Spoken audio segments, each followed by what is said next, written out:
Alors, la ville de Lyon est labellisée ville engagée contre le sida. Ce qui nous importe, c'est le travail de qualité auprès des acteurs qui interviennent auprès des personnes touchées d'une façon ou d'une autre par le VIH. Et nous avons l'objectif de faire de Lyon un territoire sans sida. Avec une politique volontariste, on sait que c'est un combat de longue haleine. Cette année, concrètement, nous lançons d'ores et déjà un appel à projet qui porte spécifiquement sur les actions menées de lutte contre le VIH.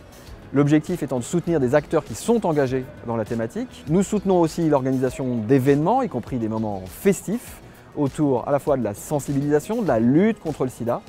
Alors bien évidemment, on retravaille un petit peu les formats cette année avec la crise sanitaire.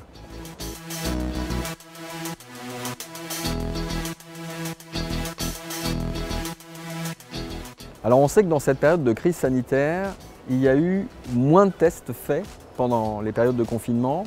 Ce retard, il n'a malheureusement pas été rattrapé. On sait que les personnes se font notamment moins dépister après un risque de contamination au VIH et mécaniquement s'engagent moins sur des traitements pré-exposition.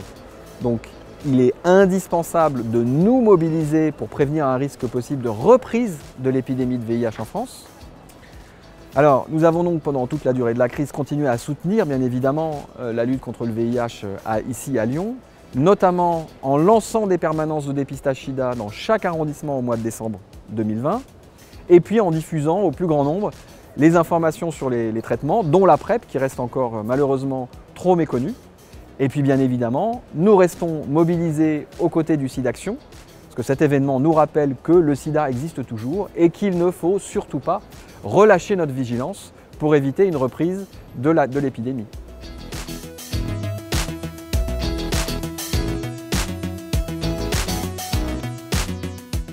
Lyon a la chance de figurer parmi les 4 villes françaises dans lesquelles ces centres vont pouvoir être expérimentés. Ces centres s'adressent en priorité aux personnes qui sont éloignées des structures de santé. Ils vont permettre de lever des freins. Ils seront ouverts à tous les publics, mais l'approche communautaire permettra d'adapter le travail de prévention et d'accompagnement des personnes les plus à risque aux infections sexuellement transmissibles, hépatite et bien sûr VIH. Ce projet, il a déjà eu de bons résultats dans les pays dans lesquels il a été mis en place. Bien évidemment, nous suivons avec attention les résultats qui sont obtenus. Pour nous, il est très prometteur et bien évidemment, ce projet a tout notre soutien. Et d'ailleurs, je tiens à féliciter les acteurs associatifs qui s'y sont engagés. Ils le savent, nous sommes à leur écoute pour les accompagner et lancer un centre dans les prochains mois.